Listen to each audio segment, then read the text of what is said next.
Okay, today's project is to make a insulation enclosure for my pull-down attic stairs. Many of you might have these.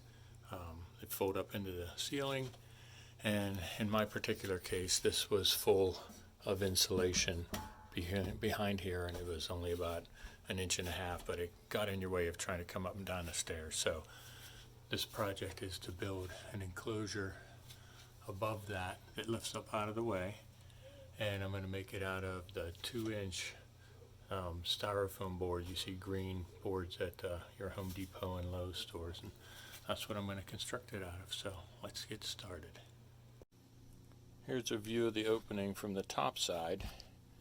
You see that I don't have as much as some old carpet just to get up here instead of being on the wood, but I don't have much to swing it left or right or that way because we get a smaller height.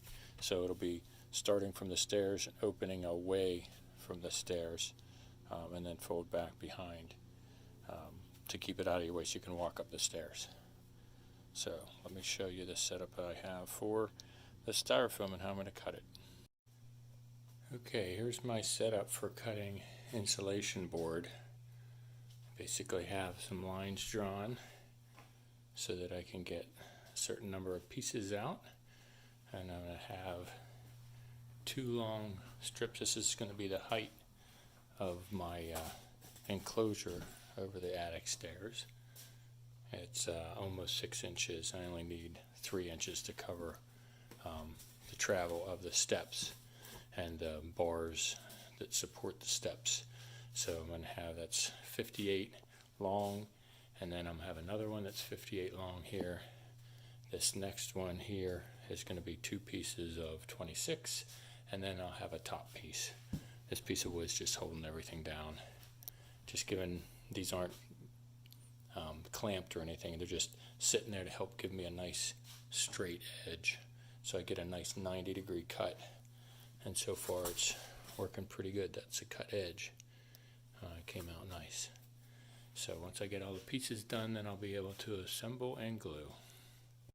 Okay, here's a dry fit of my box that's going to be going over the attic stairs. It's almost 6 inches. It's like 5 7/8 high, and this is the only piece I have left over as waste. In addition to, I didn't need the whole 4x8 sheet. I still have a 38-inch by 48-inch piece if I want to do something else with it. But it came together pretty nice, as you saw with the time lapse.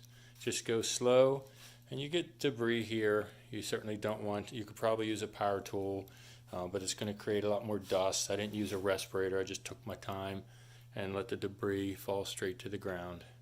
Now I'll just vacuum it up, and we're ready to glue it and clamp it again.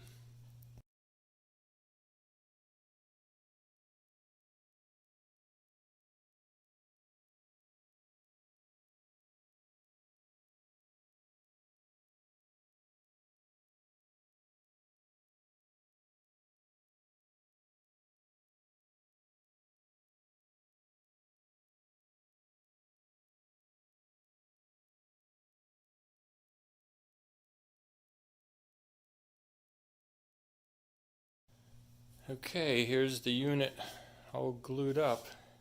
I'd have liked to have some clamps that could span this 30-inch, but I don't, so I had to rely on clamping the corner, trying to hold it down as much as possible.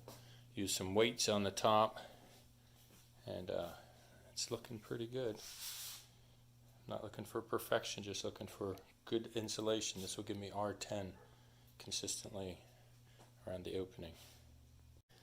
Okay, boys and girls, it's time I showed you the finished product of my attic insulation.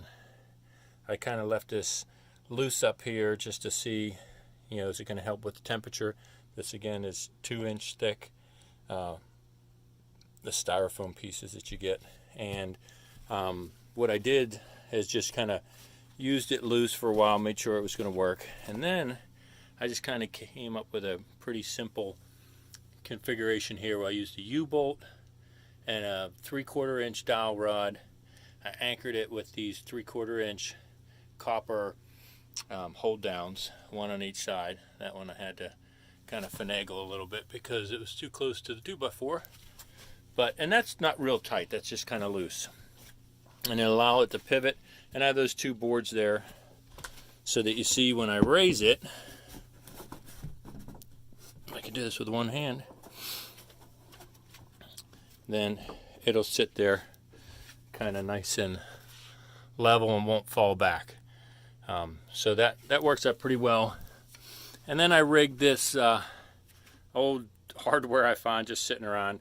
So now I can use the same thing I used to pull down the stairs to grab onto that as we're walking down the steps, and then I can just pull it down behind me. So I can use this same rod, bring it up here, whether you leave it hanging here while you're doing stuff up here, that'll sit nicely there, and then you can just grab it, pull it down, take it off, and go from there. So it's a wrap on this project. Worked out pretty good. Cost about, I don't know, 60 bucks maybe, and some hardware I had laying around. Project complete.